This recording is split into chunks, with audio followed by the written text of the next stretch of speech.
자, 이번 이야기는 시청자 강천님께서 참여를 해주셨는데요. 저는 강천님에게 먼저 어떠한 이야기인지 전달을 받았지만 이런 귀신은 처음 들어봤어요. 이 귀신의 이름도 처음 들어봤고 이런 존재가 있을까? 라는 생각이 들 정도로 뭔가 해괴망측한 그런 귀신이 될 것 같습니다. 도대체 어떤 이야기일지는 같이 확인을 해보도록 하겠습니다. 예, 안녕하십니까. 안녕하세요, 강천님. 예, 안녕하세요. 반갑습니다. 예, 반갑습니다. 아이고, 또 많이 긴장되셨을 거예요. 기다리시는 동안. 하지만 저의 현란한 그 모습을 보면서 긴장을 좀 푸시라고. 네. 예, 춤을 워낙 잘 추셔가지고, 깜짝 놀랐습니다. 이제, 너무 잘 추셔. 이 영상을 보시는 분들이, 아니, 돌비님이 무슨 춤을 춘다고 하는 건가. 영상에서는 한 번도 그런 모습이 안 나오는데 하시는데, 여러분들 생방송에 오세요. 현란한 모습을 볼 수 있습니다. 생방송은 매일 밤 10시에 진행하니까 꼭 오셔가지고 긴장도 푸시고 하시면 좋을 것 같고. 자, 오늘 강천님께서 일단 제가 처음 들어보는 귀신에 관련된 이야기를 아마 들려주실 것 같긴 해요. 예, 맞습니다. 근데 이게 그 이모님이 들려주신 실화 이야기라고 하셨는데 맞나요? 정확히 말해서 제가 알고 계시는 지인분들 중 네. 이쪽과 관련돼 있는 그 지인 두 분 중 한 분이 저희 작은 이모님이에요. 그래서 그 작은 이모님께서 겪으신 이야기를 여기 기종님들에게 들려드리려고 합니다. 네, 알겠습니다. 자, 그럼 바로 출발을 해보도록 하겠습니다. 렛츠 가! 끼리십니다. 렛츠 기릿!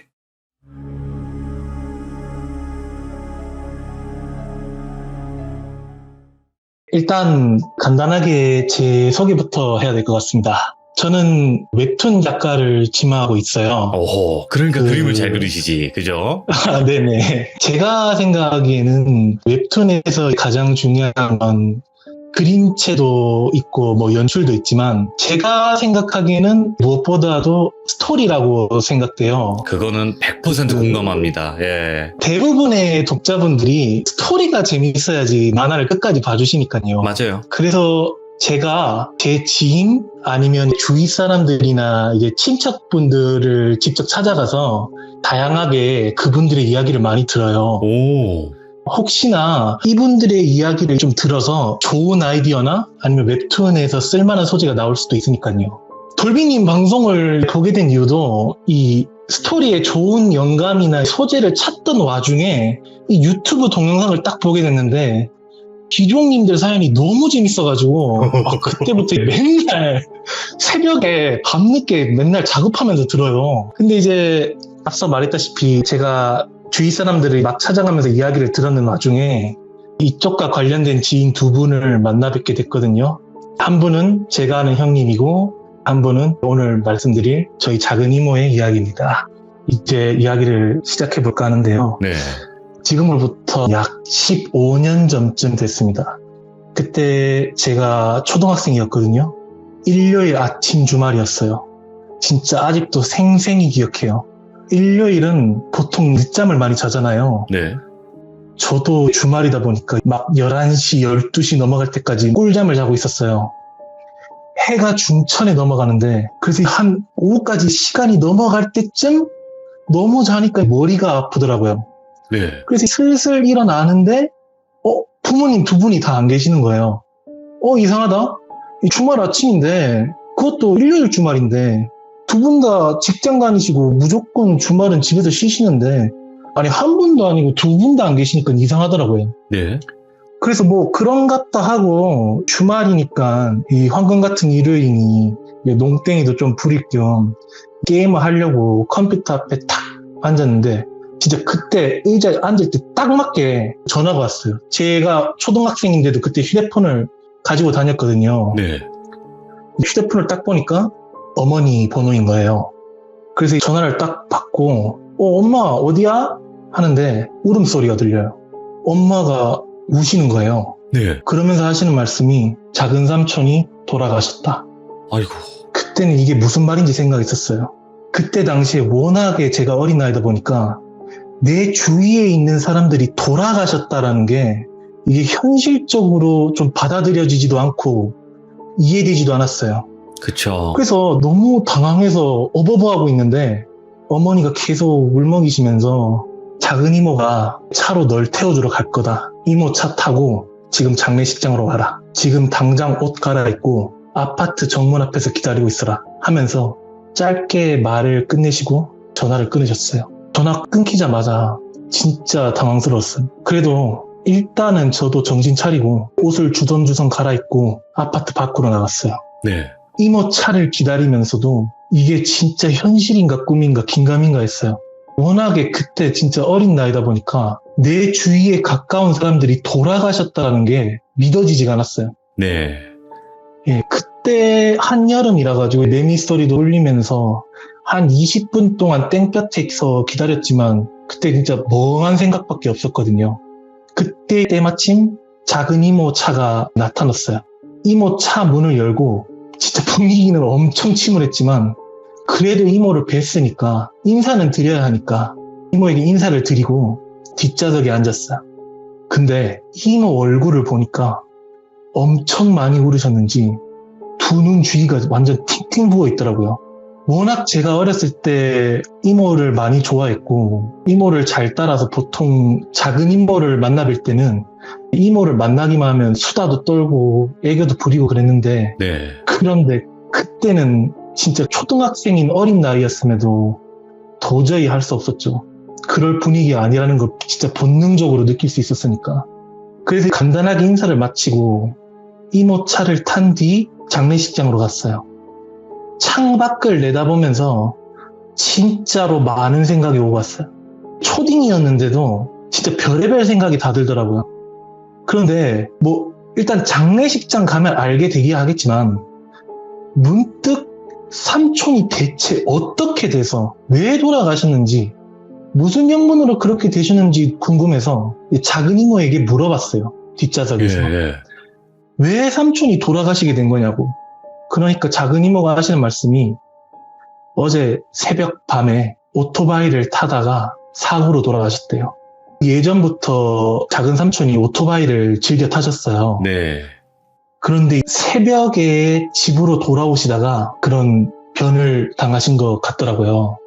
그런데 여기서 작은 이모가 운전을 하시면서 사고로 돌아가실 리가 없다고 정말 믿을 수 없다는 듯이 말씀하시는 거예요. 오? 그게 삼촌이 오토바이를 워낙 오랫동안 즐겨 타시기도 했고 네. 아무리 밤이라지만 그 사고 현장에 가로등이 하나 없는 것도 아니고 그렇다고 막 앞에 있던 차량이 갑자기 들이닥쳐서 뛰어들어서 그런 변을 당하신 것도 아니고 정말 아무런 흔적도 없이 돌아가셨다고 하시더라고요. 이모가 아마 사고 현장을 보고 오신 것 같아요. 네. 제가 그때 진짜 어렸지만 이모의 그런 말을 듣고 나 보니까 그 당시에 어렸던 저도 이거 뭔가 이상하다고 느끼긴 했어요. 네. 정말 삼촌이 오토바이를 몬 지 거의 20년이 다 돼 가시는데 제가 삼촌이랑 많은 만남을 가졌다거나 엄청 가까이 지낸 그 정도는 아니지만 삼촌이 오토바이를 좋아하시고 오토바이로 항상 출퇴근하시고 그런 광경은 제가 어렸을 때도 몇 번 많이 봤거든요. 네. 그래서 오토바이가 갑작스럽게 고장난 게 아니라면 그렇게 사고가 날 일이 없다고 생각했어요. 그 어린 나이 때도. 아무튼 그래서 장례식장에 도착하고 그 고인이 되신 삼촌을 보내드리고 온 가족들이 한데 모여서 애도하고 슬픔의 시간을 가졌죠. 네. 그 자리에는 그 삼촌이랑 많이 가깝게 지내셨던 가명입니다. 양아가씨라고 계세요. 아가씨. 양아가씨라고 계시는데 두 분이 결혼하시진 않았지만 몇 년 동안 같이 동거하셨다고 하더라고요. 아무튼 양아가씨 그분도 포함해서 그렇게 온 가족, 친척, 지인들이 함께 모여서 장례식장에서 애도를 하고 있는데 그런데 그 장례식장에서도 아직도 기억나는 게 작은 이모가 슬퍼하시면서도 계속 의문수를 하셨어요. 오. 삼촌이 이렇게 돌아가실 리가 없다. 뭔가 마치 아시는 것처럼. 예. 나중에 저희 가족들이 경찰 조사를 다시 요청했거든요.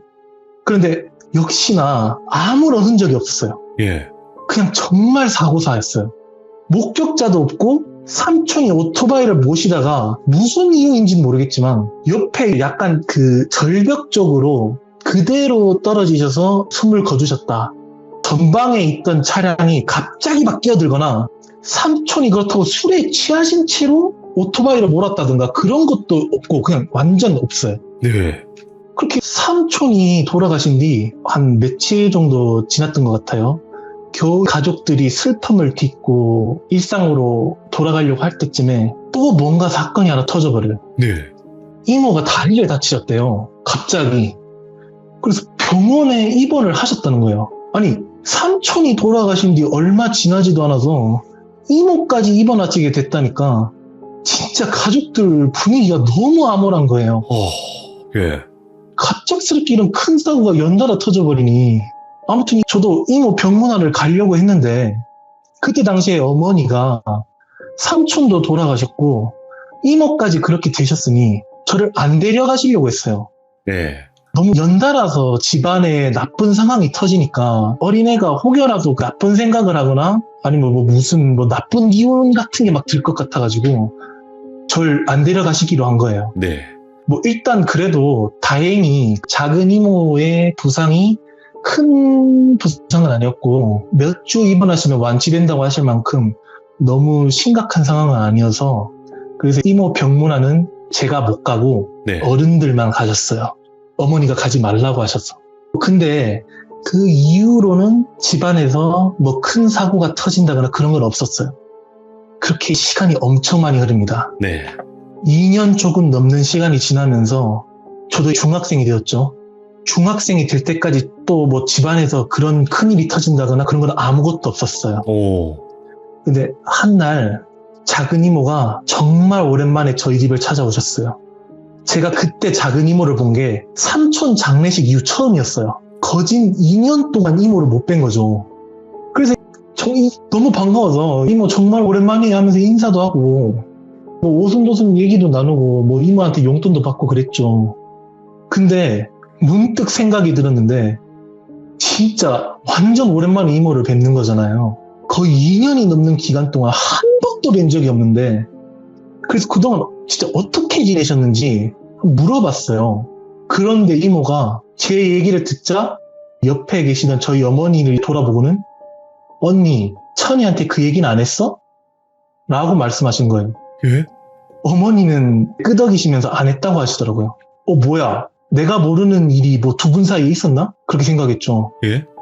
근데 진짜 한 달마다 한두 번씩 꼭 저희 집을 찾아오시던 작은 이모가 2년 동안 아무런 소식이 없었으니 진짜 이상할 만하죠. 어머니가 그 얘기는 안 했다고 하시니까 이모가 하긴 그때라면 워낙 천이가 어렸을 테니까 말 안 하는 게 더 좋았을 거라고 하시더라고요. 뭘까? 예. 그래서 저도 뭔 얘기인지 궁금하니까 무슨 일이 대체 있으셨던 거냐고 물어봤어요. 이제 이모가 무슨 일이 있으셨는지 차근차근 얘기를 해 주시더라고요.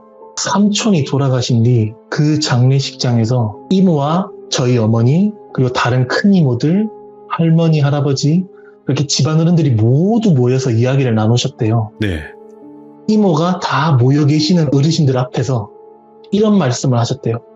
꽃이 보였다. 꽃? 네. 플라워요? 네, 꽃이 보였다.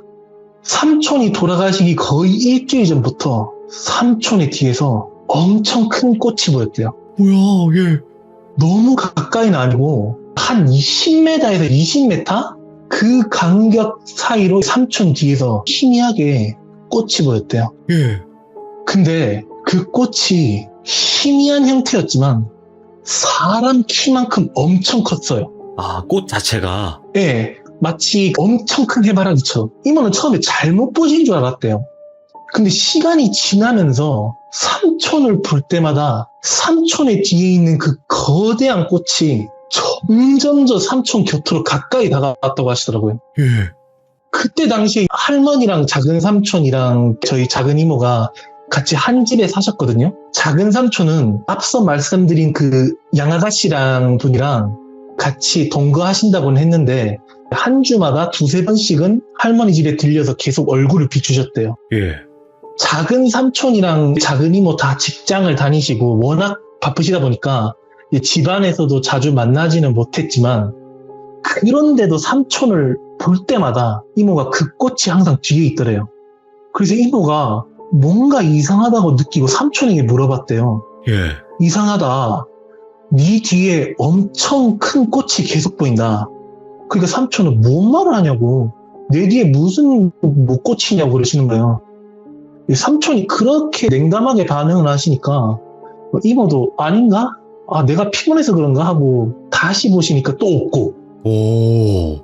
그래서 이모는 처음에 피곤해서 헛것을 받는 줄 아셨대요. 네네. 그리고 며칠 뒤에 삼촌이 돌아가셨는데 그때 이모가 뭔가 이상한 걸 느꼈대요. 네. 그래서 그 장례식장에서 이모의 표정이 뭔가 그렇게 의문스러우셨던 거예요. 이모가 이 이야기를 장례식장에서 전 그 당시에 어린 아이였으니까 듣지는 못했고 거기 계시는 어른들에게 말씀하셨더라고요. 네. 어른들도 별다른 반응은 하시진 않았어요. 그런데 할머니가 좀 이모의 그 얘기를 주의 깊게 들으셨어요. 할머니가 오래전부터 속히 말해서 이쪽 계열 분들, 무속인 분들이랑 많이 가까우신 사이셨거든요. 좀 그런 쪽. 예. 네, 맞습니다. 그런데 이모가 그런 얘기를 하시니까 그 삼촌과 가까운 관계셨던 그 양아가씨가 무슨 그런 말을 하시냐면서 약간 불쾌하듯이 말씀하시는 거예요. 예전부터 그 양아가씨가 미신에 관련돼서 굉장히 안 좋아하신다고 하더라고요. 예. 근데 양아가씨는 그렇게 말씀하셨지만 그래도 이모는 계속 느낌이 이상했어요. 절대 내 동생이 아무런 이유도 없이 사고를 당할 리가 없다. 그리고 얼마 뒤에 앞서 말했듯이 이모가 다리를 다치셔서 병원에 입원하셨어요. 예. 저희 어머니가 이모 병문안을 가셨다고 했잖아요. 병문안을 가시니까 온 가족들이 다 모여 있었는데 이모 표정이 너무 차갑고 어두운 거예요. 다리를 다쳐서 그랬다기에는 너무 표정이 차가웠대요. 예. 마치 뭔가 공포에 어쩔 줄 몰라 하는 그런 느낌이셨어요. 예. 발목을 다쳐서 그렇게 반응하시기에 뭔가 이상하잖아요. 그래서 어머니가 표정이 왜 이러냐고, 뭐 다리 아작난 것도 아닌데 뭐 몇 주 뒤에 의사 말로는 완치된다는데 왜 그러는 거냐 하고 물어보시니까 이모가 봤대요. 삼촌 뒤에 보였던 그 꽃이 뭔지. 꽃의 정체? 예, 꽃이 뭔지 봤대요. 예. 어머니가 무슨 말이냐고 물어보시니까 삼촌이 돌아가시기 전에 삼촌 뒤를 따라다니던 그 꽃이 무엇인지, 그 꽃 때문에 삼촌이 돌아가셨고 자기도 이렇게 된 거라고 하시더라고요. 예. 어머니가 그 얘기를 듣고 그게 무슨 소리냐고 자세히 말해보라고 하시니까 삼촌이 돌아가신 지 얼마 지나지 않아서 이모가 한 꿈을 꿨대요. 네. 이모의 말씀대로는 진짜 엄청나게 어두운, 완전 빛이라고는 하나 들어오지 않는 완전 암흑투성이인 공간에 이모 혼자 덩그러니 서 있었대요. 예.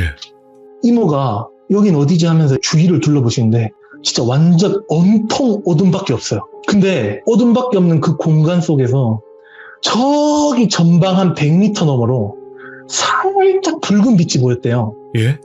그래서 이모가 그 꿈속에서 빛이 보이는 쪽으로 걸어가셨어요.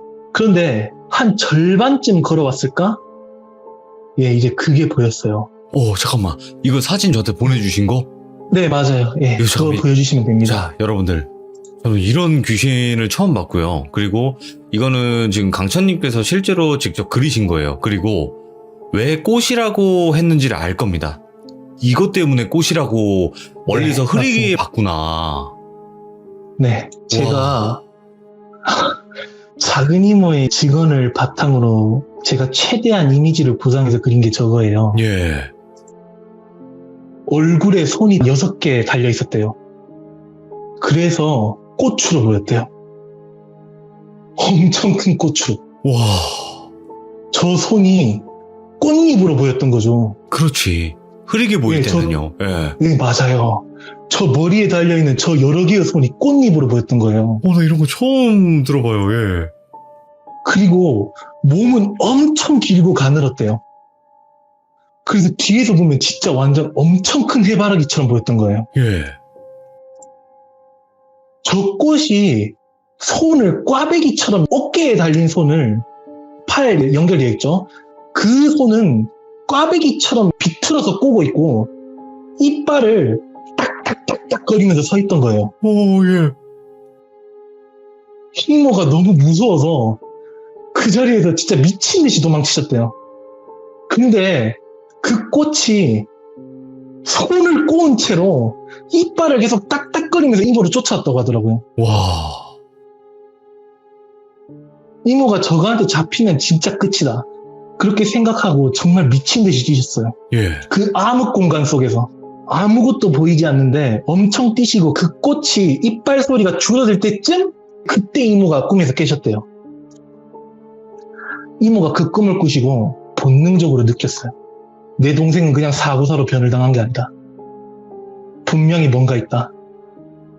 그래서 정확히 그 꿈을 꾸시고 난 뒤부터 할머니께서는 아들을 잃으신 그 충격 때문에 잠시 알아 누우셨고 이모도 할머니를 옆에서 보필해야 하니까 직장을 좀 길게 연가를 넣으시고 옆에서 할머니를 돌봐드렸대요. 예. 이모가 그 꿈을 꾸신 뒤 며칠 지난 뒤에 이모가 장을 보시면서 집으로 돌아오는 그 큰 육교가 있어요. 할머니 집으로 오는. 네.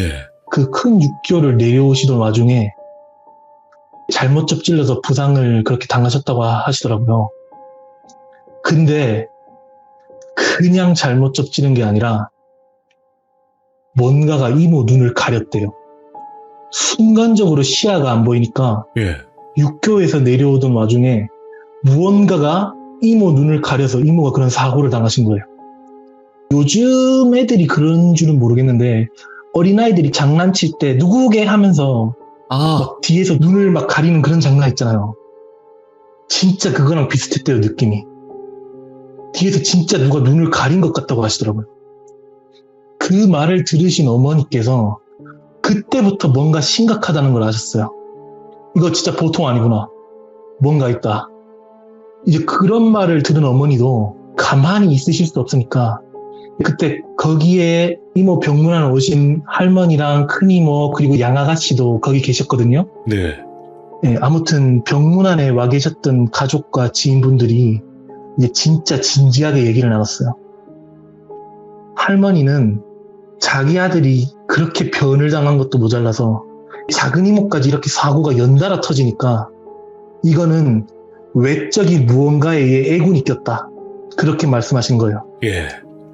그래서 무당을 당장 만나러 가야겠다고 하시더라고요.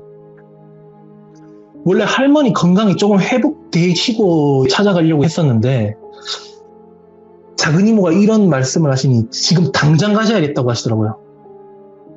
그래서 할머니가 예전부터 잘 알고 계셨던 법사님이라고 오. 그 동네 최고로 으뜸가시는 무당분이 계셨어요. 그분을 찾아뵙기로 했죠. 그런데 여기서 양아가씨가 무당이랑 무속인 얘기가 나오니까 정말 굉장히 불쾌해하시더라고요. 예. 왜인지 이유는 모르겠는데 아무튼 그쪽 관련돼서 상당히 진짜 큰 거부감을 드러내셨어요. 근데 이모가 이런 얘기까지 하니까 할머니랑 가족들이 그 법사님을 찾아뵈는 게 아무래도 좋을 것 같다고 의견을 맞추셨어요. 근데 이모가 그때 입원 중이셨던지라 무당 신당으로 가실 순 없잖아요. 그렇죠. 근데 할머니가 그 법사님이랑 진짜 가까운 사이셨나봐요. 할머니가 이모가 무언가를 받고 막 애군이 꼈다고 법사님한테 전화로 말씀해 주시니까 법사님이 그럼 한번 보러 가지 뭐 하면서 이제 그 병원으로 어디냐고 그 병원 어디야 물어보시더라고요. 예. 그래서 법사님이 직접 병원 호실로 오시기로 했어요. 예. 다행히 그때 2인실이었고 그 방 안에는 이모 혼자만 입원하고 계셔서 법사님이 오실 수 있었다고 하시더라고요. 한 며칠 뒤에 법사님이 병원에 도착하셨고 가족들과 지인들이 한자리에 모여서 법사님을 기다리고 있었대요. 그런데 법사님이 들어오시자마자 거기 있는 가족들과 인사를 나누시는데 인사를 나누시면서도 그 자리에 함께 계시는 양아가씨를 계속 주시했대요.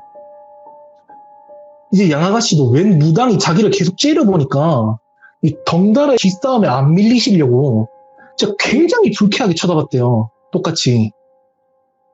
그때 법사님이 너무 티나게 바라봐서 양아가씨가 진짜 너무 많이 불쾌했다고 하시더라고요. 근데 여기서 터져버린 게 법사님이 양아가씨를 쭉 보시더니 선이 너무 많네 라고 하시는 거예요. 헐.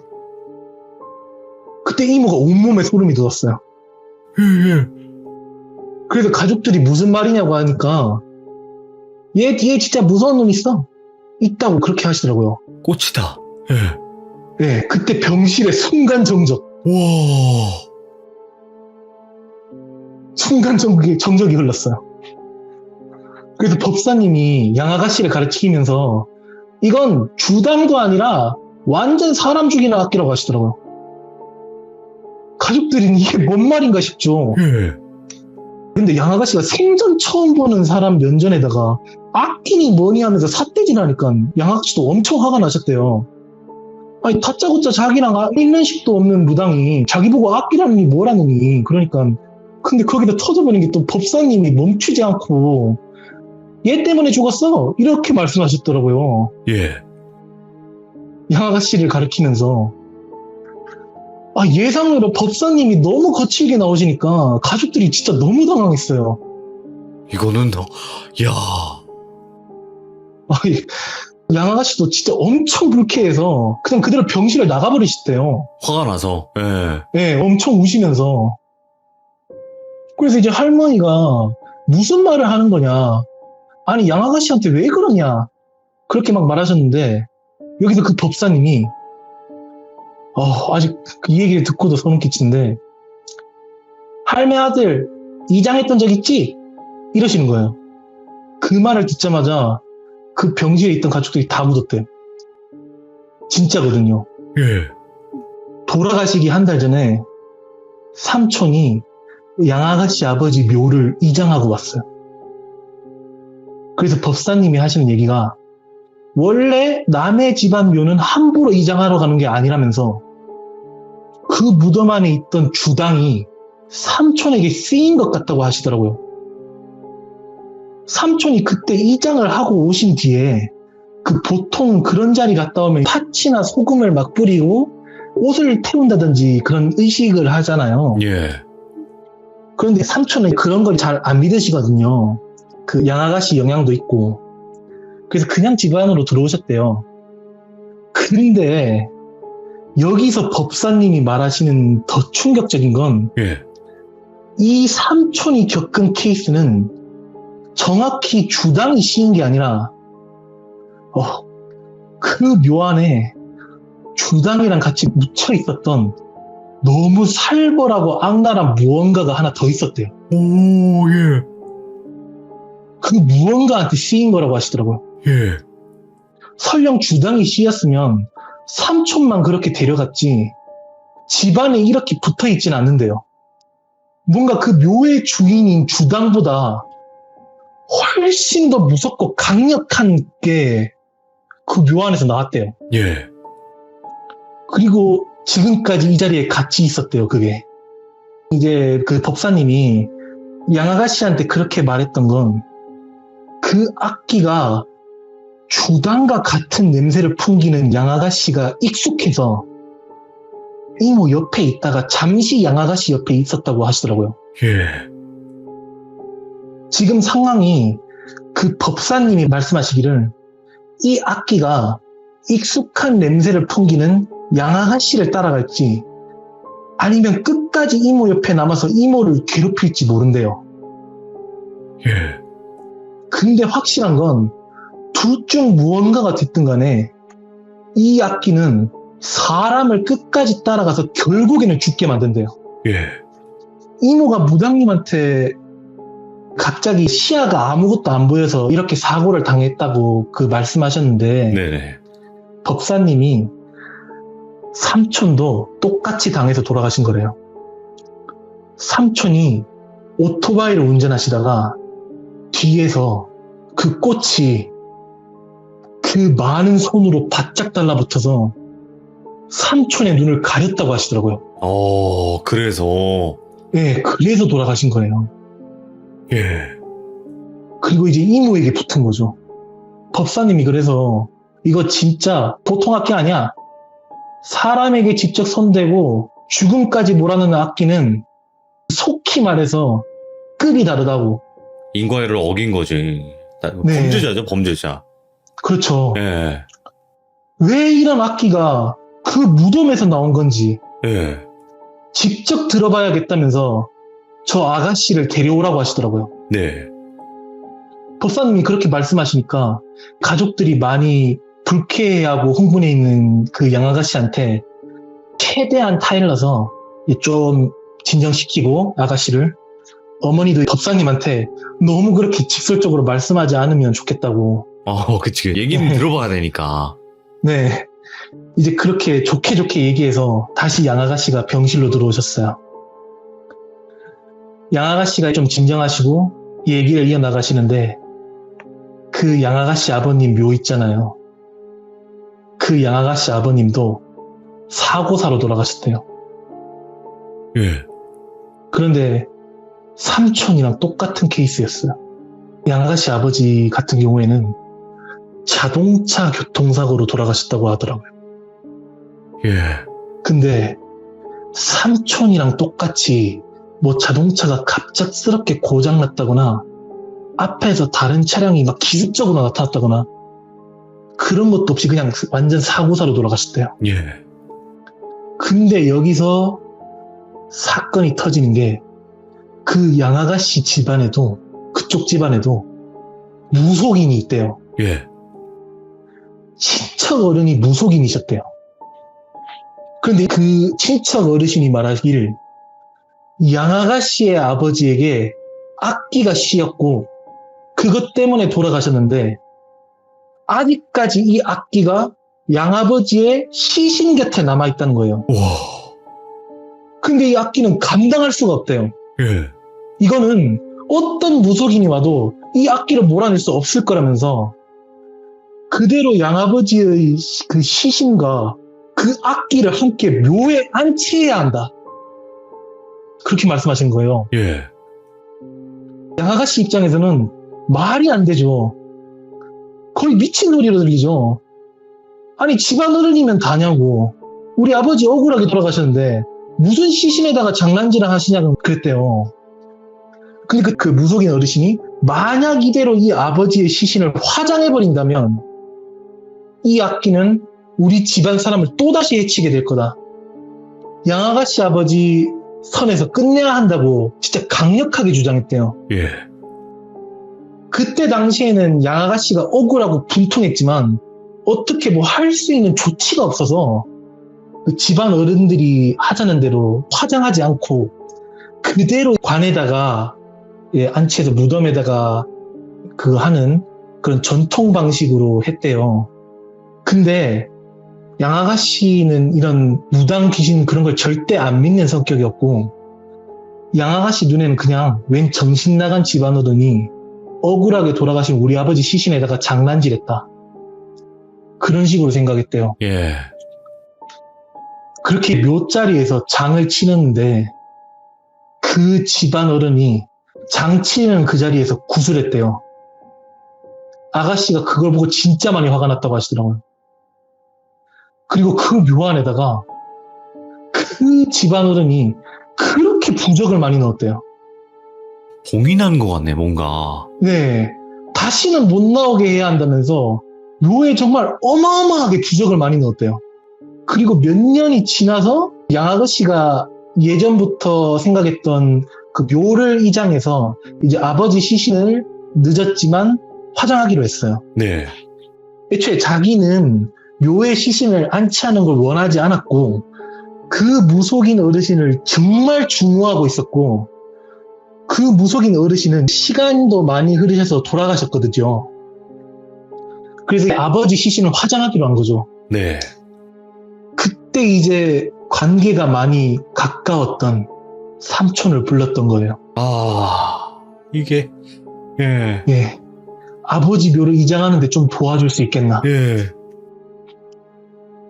그렇게 묘를 파고 부적이 덕지덕지 붙어있는 그 관을 드러낸 거죠. 예. 정말 제가 들어도 소름이에요. 예. 근데 그 관에 붙어 있는 모든 부적을 다 태워버리고 아버지 시신을 화장한 거예요. 예. 그때 그 무덤 속에 같이 있었던 그 꽃이 나온 거예요. 와. 법사님이 그 얘기를 와. 들으시고, 아니 어떻게 집안의 묘를 이장하는데 외지인을 끌어들였냐면서 어머니가 사전에 너무 심하게 말하지 말라고 당부를 했지만 진짜 엄청나게 뭐라 하셨대요. 네네. 법사님이 그 집안 무속인 어르신이 묘와 같이 봉해야 할 정도라면 이 악기는 정말 보통이 아니라는 거예요. 그렇지. 예. 예. 일단은 이모 옆에 붙어 있는 것 같으니 이 법사님도 이모선에서 끝내야 한다는 거예요. 이모선에서 이 악기가 또 다른 가족들에게 들러붙지 않으면서도 관심을 다른 데로 돌려야 하는 완전 고난이도 작업을 해야 한다는 거예요. 이야. 예. 이미 무덤에서 나온 이상 다시 보고할 수는 없대요. 떼어내는 데는 짧으면 몇 달, 길면 몇 년까지 걸릴 수 있대요.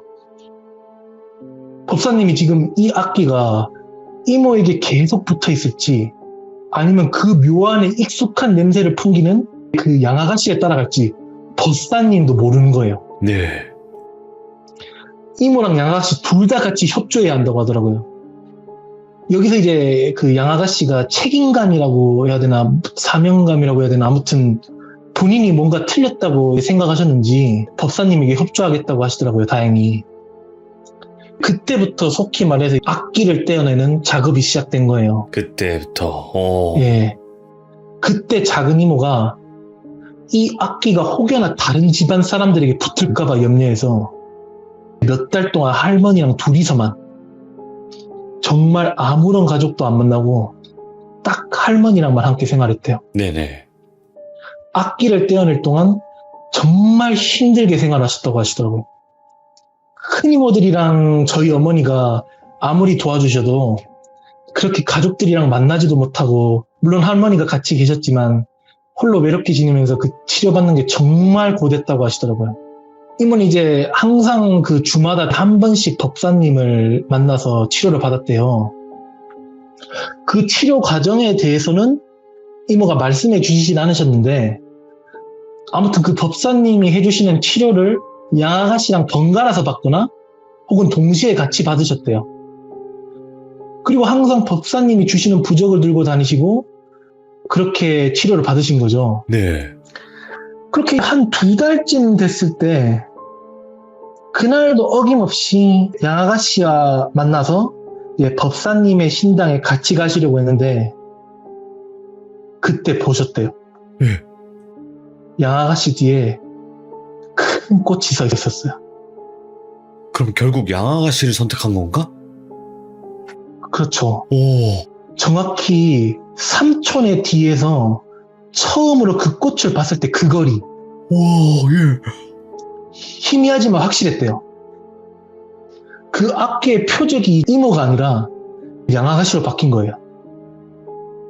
그걸 본 이모가 불이 나게 법사님 신당에 달려가가지고 나 그거 봤다고 양아가씨 뒤에 분명히 그 꽃이 삼촌이 돌아가시기 전처럼 그 정도 거리에서 그 꽃이 똑같이 서 있었다. 예.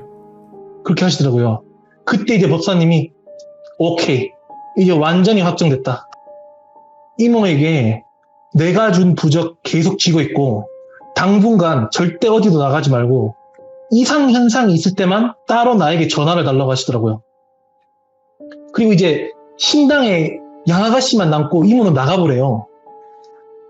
그래서 이모랑 양아가씨가 아니 왜 양아가씨만 남냐 물어보니까 그 법사님이 지금까지 자급한 게 이 악기의 시선을 분산시켜서 힘을 약하게 만드는 거라고 하더라고. 예. 한날은 이제 이모님에게 신기를 가득 주고 한날은 양아가씨에게 신기를 가득 주고 그런 식으로 병행하면서 악기가 완전히 자리 잡지 못하도록 시선을 분산시켰다고 하시더라고요. 오, 예. 속된 말로. 예. 그래서 그때까지 이모에게 그 꽃이 안 보였던 거예요. 근데 이제 와서 악기가 이모 눈에 보였다는 거는 다음 목표가 확정됐다는 뜻이죠. 예. 이모에게 더 이상 가지 않고 양아가씨로 확정이 됐다고 하시더라고요. 그리고 딱 지금 이때 그 꽃이 양아가씨 주위를 더 많이 잡아먹기 전에 쳐내야 한다고 하더라고요. 예. 그래서 양아가씨한테 오늘은 신당에서 자고 내일 양아가씨 집에서 엄청 크게 구슬할 거야. 딱 자리 잡기 직전 지금 이때 쳐내야만 얘가 떨어져 나가. 그러더라고요. 예. 그렇게 내일 아침에 정말 법사님이 여러 무속인들을 모아서 양아가씨 집에 가서 구슬했대요. 이모님은 그 혹시나 거기 가서 또다시 그 꽃이 이모님에게 붙을 수도 있으니까 구슬하는 것까지는 보지 못했대요. 집에 가만히 있으라고 하셨으니까. 저희 가족들 전부 다 그 구슬 직접 보진 못했고 딱 양아가씨 집에서 양아가씨랑 무속인 분들만 모여서 구슬했대요. 예. 굿이 끝나고 난 다음에 이제 할머니랑 저희 이모들 뭐 엄마도 그 결과가 궁금하니까 법사님에게 전화를 해서 물어봤대요. 어떻게 됐냐? 그래서 법사님이 12시간 동안 구슬했다고 하시더라고요. 와. 쉬지도 않고. 예. 그런데도 이 악기를 완전히 떨쳐내지 못했대요. 심지어 양아가씨 곁에 완전히 자리 잡지도 못한 상태인데 근데도 이 악기를 떨쳐내지 못했대요. 와. 그래서 당분간 양아가씨랑 같이 계속 치료를 해야겠다고 하시더라고요. 예. 예. 그 이후에는 이모의 눈엔 더 이상 그 꽃이 보이진 않았습니다. 후에 양아가씨랑 연락이 닿았어요. 법사님이 모든 치료가 다 끝났고 그 악기는 다행히 자기 곁에서 떠났대요. 네. 다행히도. 근데 법사님이 도저히 이 악기는 보응할 수가 없다고. 다행히 이 악기를 떨쳐내서 양아가씨와 이모의 목숨은 부지할 수 있었지만 이 꽃이 무덤 속에서 나와버리고 말았으니 분명 또 다른 누군가에게 붙어서 해를 끼칠 거라고 하더라고요. 네네.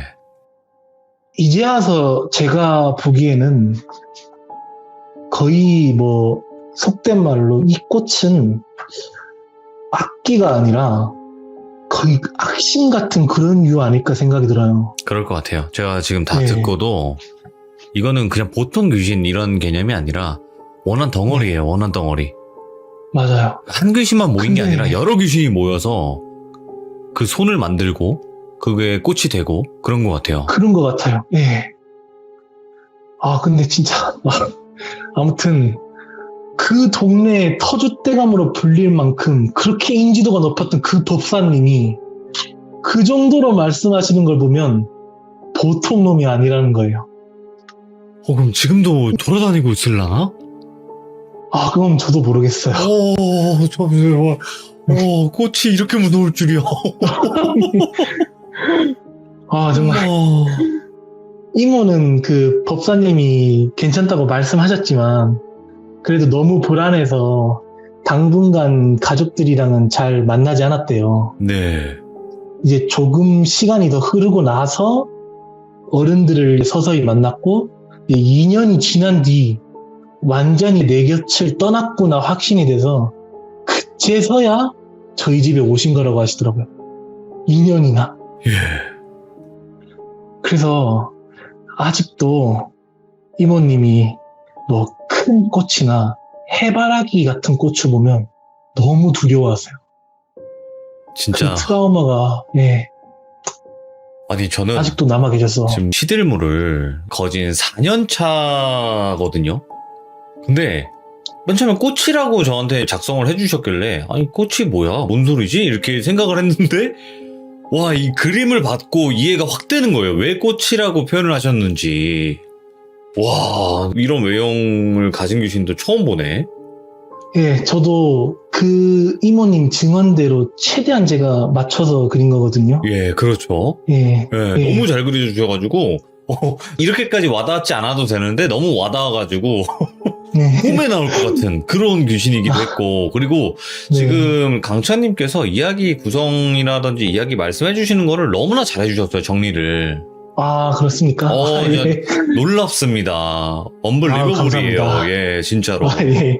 그러면 이거는 완전히 강찬님 집안에서는 손을 떠난 이야기인가요? 아니면 현재 진행형인가요? 떠난 이야기인 거죠? 예. 예, 완전히 떠났습니다. 다행이다. 천만 다행이네요. 네. 그래도 와, 진짜 오늘 강청님께서 꽃이라는 발음을 좀 정확히 해야 되긴 하는데, 예. 네, 꽃이라는 꽃 있잖아요, 이쁜 네. 꽃. 네. 예. 꽃이라는 귀신에 관련된 이야기를 들려주셨는데 너무 소름 돋게 잘 들었습니다. 진짜 아유, 감사드리고 다음번에 또 다른 이야기 아유, 있으시면 감사합니다. 꼭꼭 찾아봐 주시기 바랍니다. 예.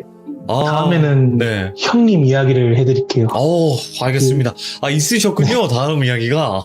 두 분 있다고 했는데 그중 한 분이 작은 이모고 나머지 한 분이 제가 아는 형님이시거든요. 아이고, 알겠습니다. 그럼 다음번에 네. 다른 이야기 꼭 들려주시길 바랍니다. 감사합니다. 네, 감사합니다. 새해 복 많이 받으세요. 예, 새해 복 많이 받으십시오. 감사합니다. 네. 꽃이라는 이름의 귀신인데 왜 꽃이라고 불리게 됐는지 혹시 지금 들어오셔서 못 들으셨던 분들은 꼭 처음부터 들어주시길 바랍니다. 이건 레전드예요. 이거는 레전드라고밖에 말을 못할 그럴 이야기입니다. 시청해주신 모든 분들 항상 꽃을 조심하세요. 꽃은 언제 어디서 나타날지 모르니까요. 감사합니다. 고맙습니다.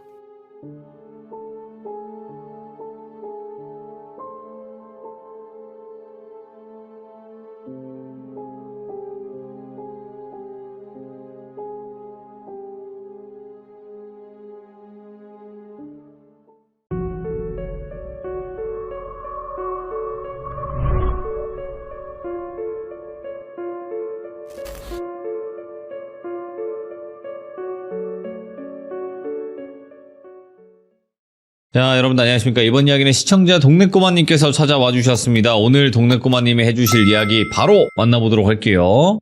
안녕하십니까. 죄송해요. 잠시만요. 블루투스구나. 들리십니까, 돌비님? 자, 오늘 동네꼬마님께서 네, 이렇게 또 찾아와 주셔서 감사드립니다. 고맙습니다. 아유, 감사합니다, 돌비님. 네. 자, 오늘 해주실 이야기는 사람이 무서운 이야기가 될까요? 아니면 혹시 귀신에 관련된 이야기가 될까요? 어떤 걸까요? 귀신 쪽이 될 것 같아요. 오, 네. 동네꼬마님의 귀신 이야기도 굉장히 희소 속 있는 예, 예. 또 무서운 이야기가 될 것 같은데 바로 출발을 해보도록 하겠습니다. 렛츠가 길이십니다. 동네꼬마요.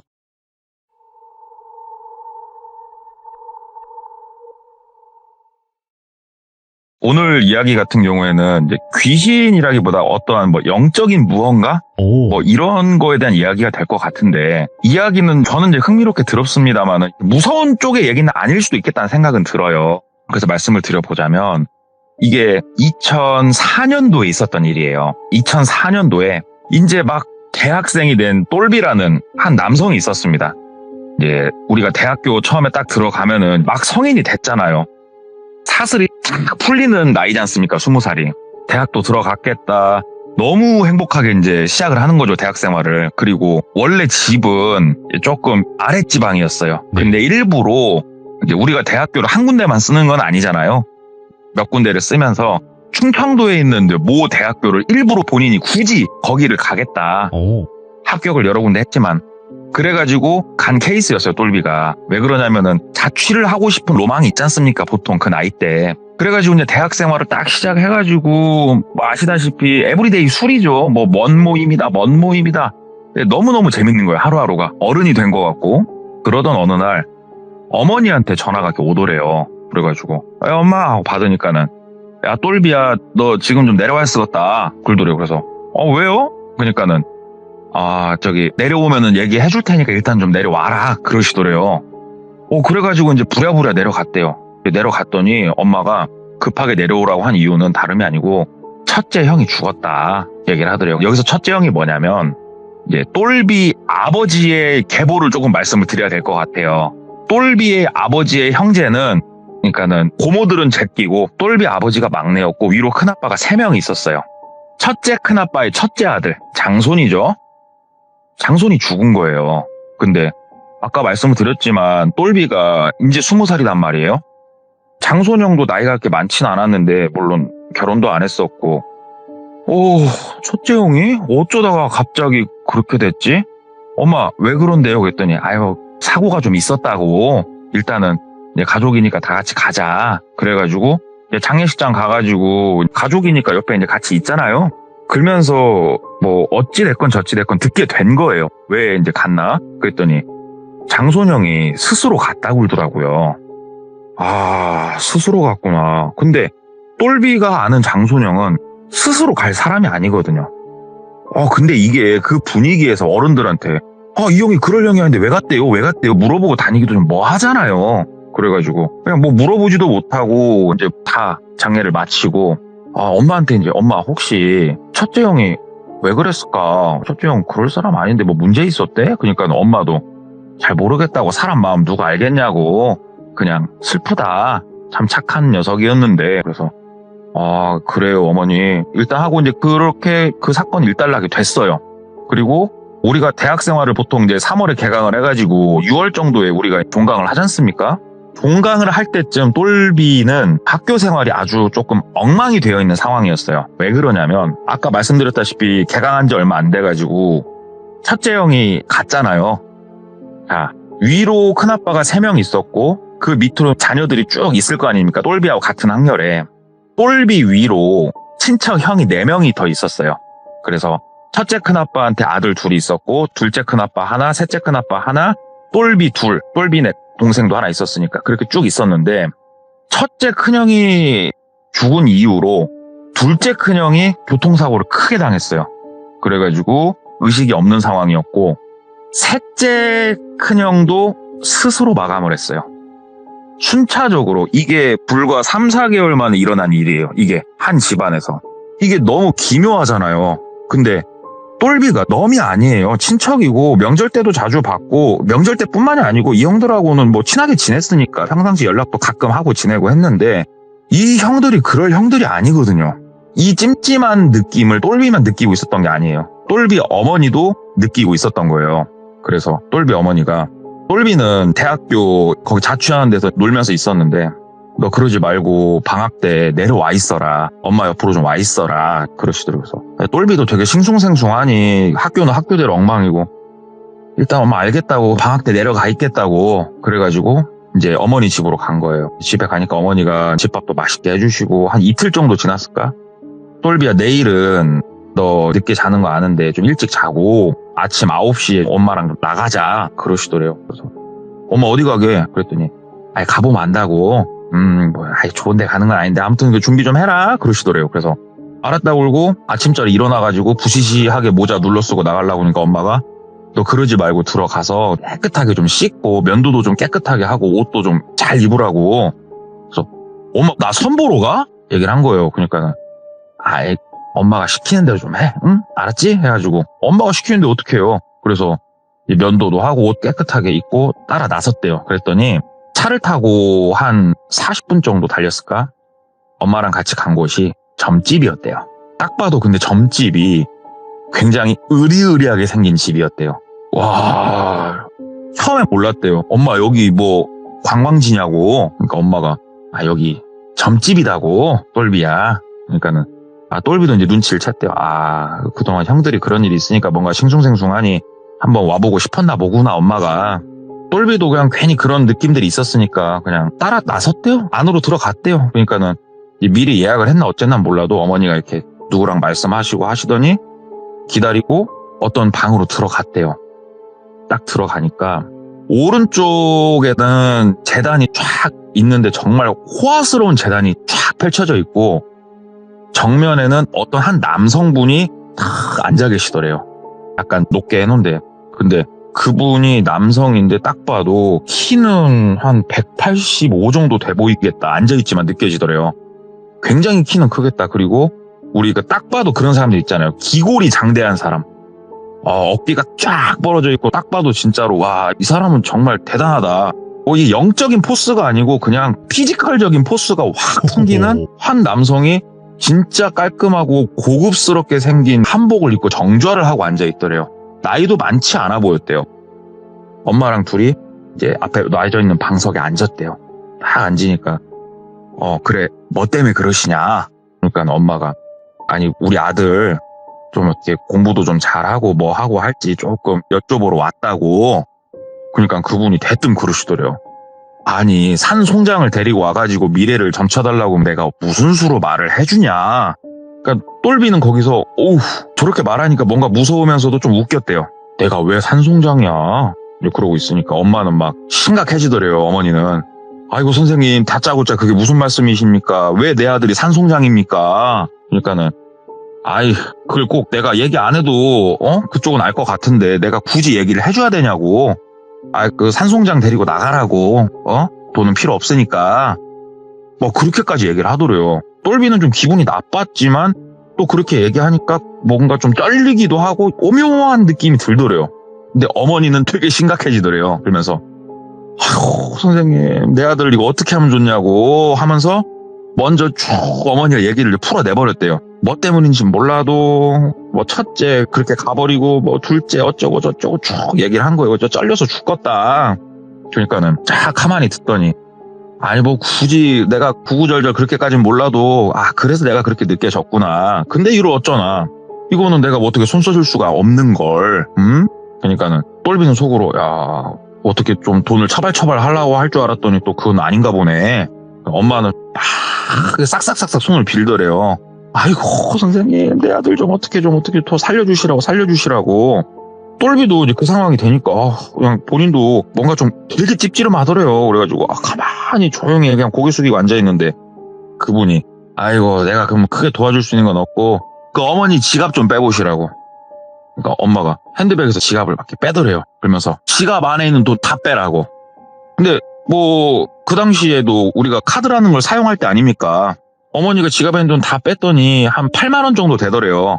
그 8만 원 저기다 올려놓고 오시라고. 8만 원 어머니가 이렇게 올려두고 다시 방석에 앉았대요. 그랬더니 그분이 부적을 하나 써주시더래요. 내가 이건 돈 받고 자시고 할 문제가 아니다.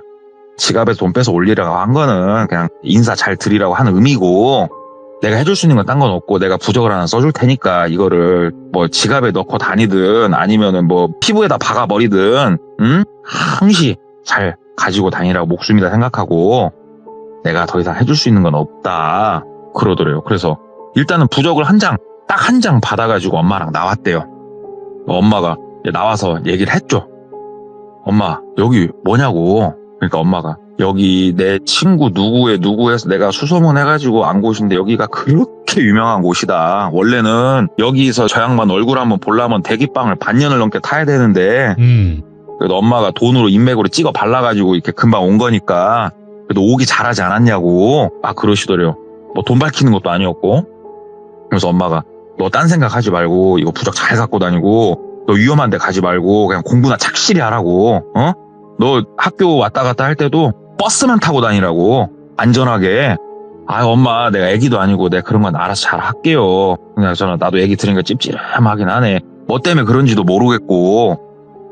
이제 그러고 나서 똘비가 다시 집으로 와가지고 어머니가 해주시는 맛있는 밥 먹다가 심심하죠. 그래가지고 이제 다시 올라갔대요. 동네 친구들도 고향 친구들 한참 여러 번 만나고. 그래서 그 부적을 항시 지갑에 넣어가지고 다닌 거예요. 근데 어느 날인가부터 조금 이상한 느낌을 본인 스스로가 받기 시작을 한 거예요. 똘비가. 뭘 받기 시작했냐면은 뭔가 두려운 존재가 점점 다가오고 있는 듯한 막연한 느낌을 받기 시작한 거예요. 근데 심리적으로 내가 위축이 돼서 그런가 뭔가 걱정이 돼서 그런가 그런 생각을 하다가 누워가지고 이렇게 저녁에 불 꺼놓고 2004년도 그 당시에는 아시다시피 스마트폰이 없던 시절이잖아요. 그래가지고 일반 옛날 거 핸드폰 그 안에 문자 같은 거 보면서 이렇게 누워있다 자려고 이제 핸드폰 탁 닫고 고개를 돌려가지고 딱 비계에다가 머리를 딱 바른 자세로 눕히는데 잠깐만 뭐지? 하고 다시 고개를 왼쪽으로 돌렸대요. 왼쪽에 뭐가 있었냐면 본인 방문이 있었고 방문은 닫혀 있었단 말이에요. 그리고 자취를 하니까 불은 다 꺼져 있죠. 근데 본인이 왜 고개를 돌렸냐. 어두운데 방문 밑에 틈 사이로 어두운데 더 어두운 자국 2개가 보이는 거예요. 마치 바깥에 누가 서 있으면은 그 발끝이 빛을 가리면서 더 어두워지는 것처럼 어둠 속에서도 더 어두운 두 개가 보이는 거예요. 그래가지고 깜짝 놀래가지고 벌떡 일어나가지고 방문을 열었대요. 당연히 아무것도 없죠. 불을 켜도 아무것도 없고 내가 이걸 잘못 봤나? 근데 되게 무섭더래요. 그냥 엄청 무섭더래요. 그냥 그 사나이답게 불 끄고 자자. 불 다시 딱 끄고 문 딱 닫고 누웠더니 다시 안 보이더래요. 그래서 내가 괜한 생각을 했나 보다 라고 시작을 했고, 알 수 없는 그 발 같은 게 본인을 따라다니는 게 힐끔힐끔 보이는 거예요. 그날 이후로. 미친대요, 이게. 대낮에 학교 강의실 옆에 화장실 같은 데서도 그게 힐끔힐끔 보이고, 그래서 본인이 뭔가 내가 심리적 압박 때문에 미쳤나라는 생각까지 했대요. 그러면서 똘비 스스로가 뭔가 내 스스로가 이거는 조금 한번 점을 좀 쳐보고 싶다라는 생각을 했대요, 본인이. 왜냐면 어머니 따라서 이제 갔다 온 영향이 있겠죠. 근데 단순히 신점 말고 그런 생각을 좀 했대요. 친구랑도 좀 얘기를 하다가, 야, 그냥 사주풀이 하는데 한번 가보라고. 그래서 네가 오래 살 놈인지 일찍 뒤질 놈인지 그거나 한번 보라고. 야, 네 명이 길다고 하면 걱정할 거 없지 않냐. 그래서 그러면은 신점은 좀 찝찝하니까 그래, 사주풀이나 한번 보고 오자. 그래가지고 인터넷으로 이제 막 그 지역 어디 막 검색을 해본 거예요. 뭐가 있나 그랬더니 뭐 딱히 뭐가 없기는 한데 어디 카페나 뭐 이런 데서 뭐가 있는 걸 좀 봐가지고 거기를 갔대요. 전화를 하고 갔더니 되게 조금 허름한 동네였고, 거기에 그냥 사주풀이 하는 데는 뭐 깃발 같은 거 안 꽂고 그냥 하잖아요. 들어갔대요. 들어갔더니 어떤 여성분이 앉아 계시고 아무도 없더래요. 그래가지고 저 오늘 몇 시에 오기로 한 사람인데요. 그랬더니 옆에 방문이 열리면서 어떤 남성분이 이렇게 나오시더래요. 그러면서 이쪽으로 들어오시라고. 그래가지고 들어가가지고 이제 뭐 생년월일 그래가지고 얘 뭐 몇 년 몇 월 제가 몇 시쯤 태어났대요 하면서 얘기를 한 5분쯤 했을까? 갑자기 부르륵 하면서 방문을 열어버리더래요. 미닫이 옆으로 드르륵 문을. 또 뭐야 하고 딱 쳐다봤더니 아까 거실에 앉아 계시던 한 50대 후반 정도로 보이는 여성분이 그냥 대뜸 문을 여신 거더래요. 그래서 눈이 휘둥그레져가지고 이게 뭔 상황인가 하고 이렇게 보고 있으니까 그분이 사주풀이 하시는 분한테 고개를 이렇게 몽예를 하더래요. 몽예를 하면서 제가 좀 데리고 나가겠다고. 그러니까 사주풀이 하시는 분이 이분이세요? 그러더래요. 그래서 그분이 끄덕끄덕 하니까는 따라서 한번 나가보시라고 그러더래요. 그래서 일단 나가라고 하니까 거실 쪽으로 나갔대요. 나가니까 그분이 짐 챙겨갖고 따라 나오라고. 뭐예요? 그러니까는 가면서 얘기하자고. 일단은 하면서 얼떨결에 그냥 바깥에 보니까 뭐 주섬주섬 몇 개 있는 거 챙겨가지고 그분 뒤를 따라 나섰대요. 뚜벅뚜벅 따라 나서니까 그 골목을 딱 벗어나니까는 막 돌비 S클래스가 한 대 탁 있더래요. 그래서 우와. 근데 딱 그분이 돌비 S클래스를 탁 운전석에 타시더래요. 그러면서 왕 시동을 걸고 창문을 촥 내리더니 타라고. 예? 어디 가시는데 왜 제가 뭐 이러고 있으니까 가면서 얘기해 줄 테니까 타라고. 그래갖고 누구셔요? 그러니까는 너 전 보러 왔잖아. 사주 보러 온 게 아니고 너 전 보러 왔잖아. 타라고. 후회하기 싫으면 어서 타. 너 곧 죽을 놈이. 너 이거 좋은 기회니까 타라. 그러시더래요. 그러니까 순간 뭔가 이분하고 눈을 마주치면서 얘기를 하는데 막 소름이 돋는 그런 느낌이 쫙 나더래요. 그래서 본인도 모르게 조수석에 이렇게 탔대요.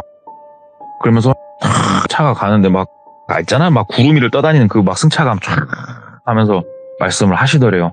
너 무슨 일 때문에 저기 가서 사주 본 거냐. 그래서 저 뭐 공부 잘할지 제가 뭐 오래 살지 뭐 그런 거 좀 보려고 갔어요. 그러니까는 다 제껴두고 왜 오래 살지가 궁금하니? 그러더래요. 그래서 그냥 가본 건데요. 그랬더니 차를 딱 세우더래요. 내려? 그러더래요. 그래서 예? 그러니까는 너 그냥 간 거면 내려. 그래 나 너 신경 안 쓸라니까 내려라. 아니면 지금이라도 똑바로 나한테 얘기를 해라. 그러시더래요. 이분은 진짜 뭐가 있긴 있나, 누구지? 막 이런 생각이 먼저 들더래요. 그래서 말씀드릴게요. 그러니까 다시 차를 출발시키더래요. 그래서 실은 뭐 첫째 형이랑 이런저런 일이 있었고 찝찝해갖고 어떤 무당을 찾아갔었는데 제가 곧 죽을 송장이라고 해가지고 부적 하나 써가지고 뭐 해가지고 했는데도 아직도 쩔리고 뭐 헛것이 보이고 그래서 한번 제가 오래 살 놈인지 빨리 죽을 놈인지 궁금해서 한번 가봤습니다. 있는 그대로 다 얘기를 했대요. 그랬더니 대답도 안 하고 운전만 하면서 다 듣더니 그렇구나. 너 할머니는 기억나니? 그러더래요. 그래서 할머니요? 저희 할머니요? 그러니까는 예, 기억나죠. 제가 그래도 할머니가 저 중학교 땐가 초등학교 고학년 땐가 돌아가셨으니까는 당연히 기억나죠. 그러니까는 니놈 할머니가 나한테 와서 부탁했다고. 너 오늘 여기 올 거니까 나보고 와가지고 너 데리고 너 도와주라고 해서 내가 지금 와서 기다리고 있던 거라고. 뭔가 영화 같은 일이 갑자기 똘비한테 펼쳐진 거예요. 얼떨결에 간 곳에서. 저희 돌아가신 할머니가요? 그러니까는 네 할머니가 분명히 네 할머니라고 했어. 목에, 팔목에, 손가락에 온통 금 붙이신 분이 얘기를 하더래요. 근데 똘비가 그 얘기를 듣고 엄청 놀랬대요. 참고로 이 똘비네 집이 부자예요. 집안이 부자예요. 집안이. 할아버지하고 할머니가 상당히 많은 부를 축적한 집안이었어요.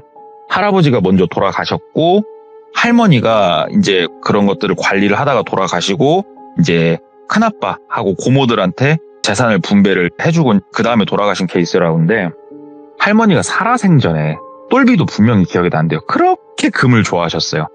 너무 막 혐오스러울 정도는 아니지만 우리 할머니는 참 금을 좋아하는구나. 어려서부터 그냥 봐도 알 정도로 온몸에다 두르고 다니셨다고 그러더라고요. 근데 그걸 정확하게 표현을 하니까 너무 신기했대요. 그래갖고 와, 이분은 보통 분은 아닌가 보다. 왜? 내가 여기에 오늘 오기로 한 거는 우리 가족은 몰라요. 그냥 인터넷에서 내가 찾아보다가 예약을 한 곳이고 우연히 왔는데 이걸 알아맞춘다는 것 자체가 너무 신기하잖아요. 지금 저희는 어디로 가는 거냐고 그랬더니 일단 나 사는 데로 가고 있다. 그래서 차를 타고 한참 이동을 해가지고 딱 한 곳에 도착을 했는데 주택이었는데 거기도 상당히 나름 고급진 주택이었대요. 정말로. 딱 들어갔는데 이 정도 사이즈 주택이면은 그래도 뭐 가족들도 있고 할 줄 알았는데 진짜 좀 큰 주택에 무당분 혼자 딱 사시는 느낌이 딱 나더래요. 여기서 혼자 살면 무섭겠다. 근데 뭐 깃발이 꽂혀 있다든가 무당집이라고 써놨다든가 이런 거 1도 없었대요. 그냥 돈 많은 사람이 사는 집이구나 이렇게 느껴졌대요. 심지어 집도 한옥도 아니고 양옥이었대요. 거실로 따라가가지고 얘기를 한 거예요. 뭐 여차저차 막 쭉 얘기를 하는데 그래, 그러면은 첫째가 갔고 둘째도 간 거나 다름없고 셋째 갔고 네가 다섯째잖아. 넷째 어딨니? 그러더래요. 그래서 넷째? 넷째? 잠깐만. 생각을 막 했대요.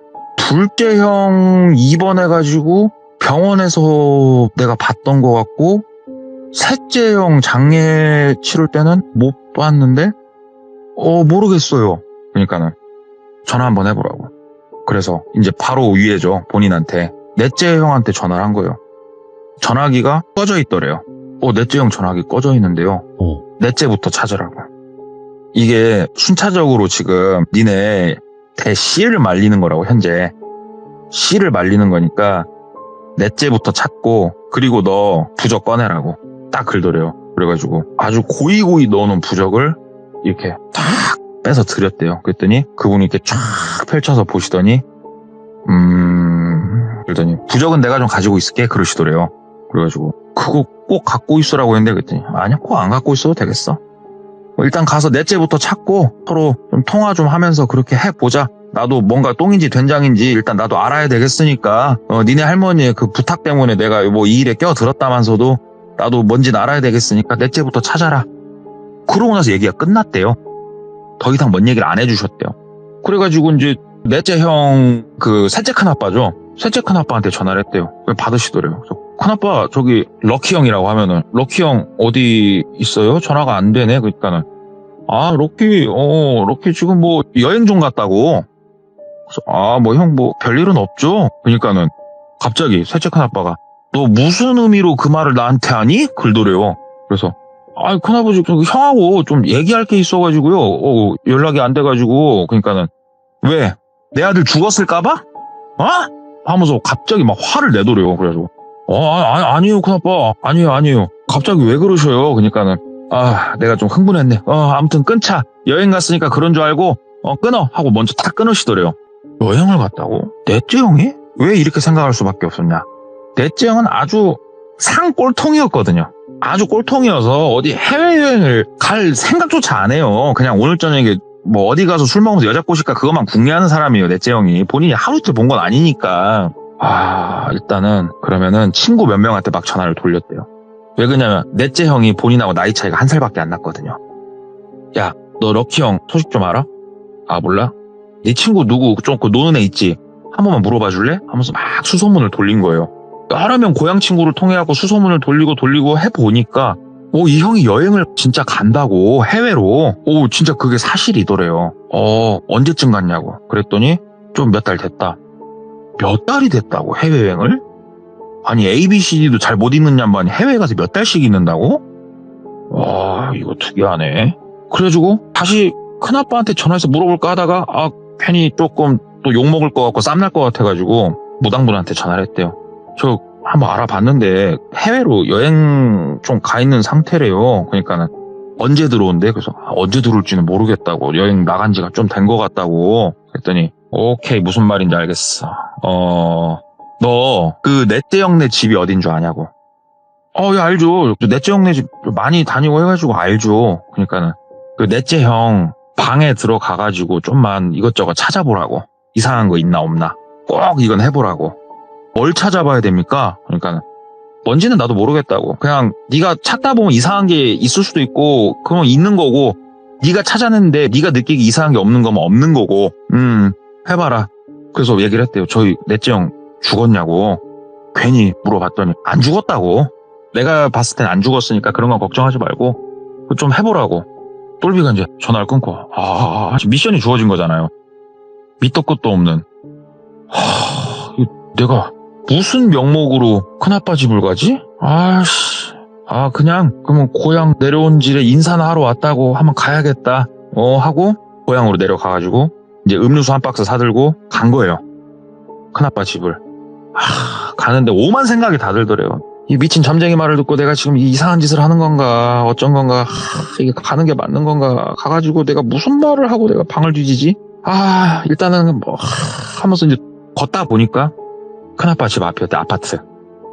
아시죠? 옛날에 그 시절에는 공동경관 비밀번호 그런 거 거의 없었어요. 띵동 띵동 초인종을 눌렀대요. 그냥 조용하더래요.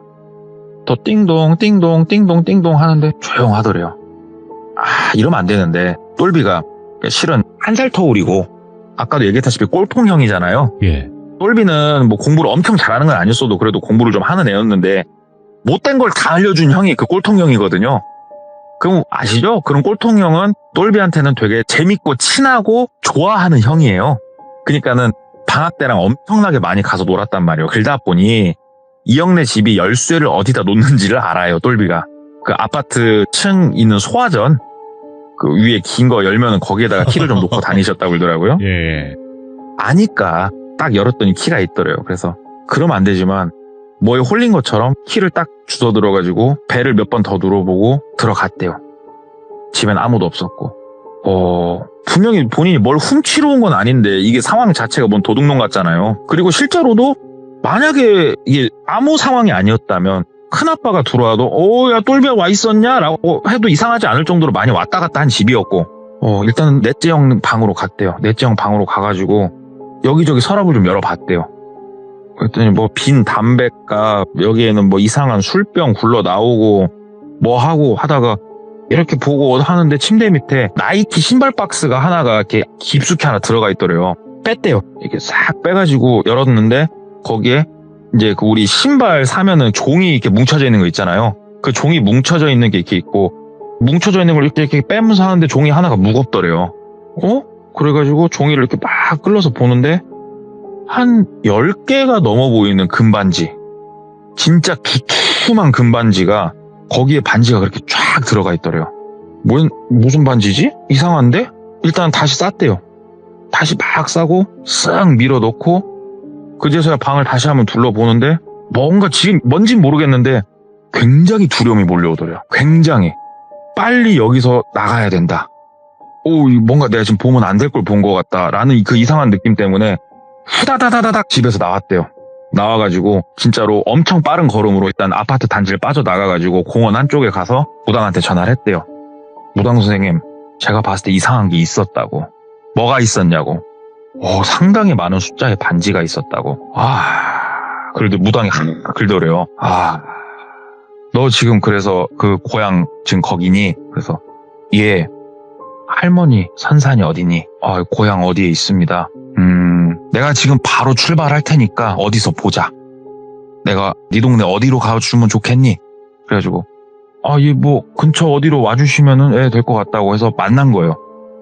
만났을 때 시간이 일단 오후였고 좀 있으면 해가 질 것 같은데, 근데도 무당이 바로 가자고. 그래가지고 할머니 선산으로 갔더니 이제 약간 석양이 지기 시작하는 그런 시간이었대요.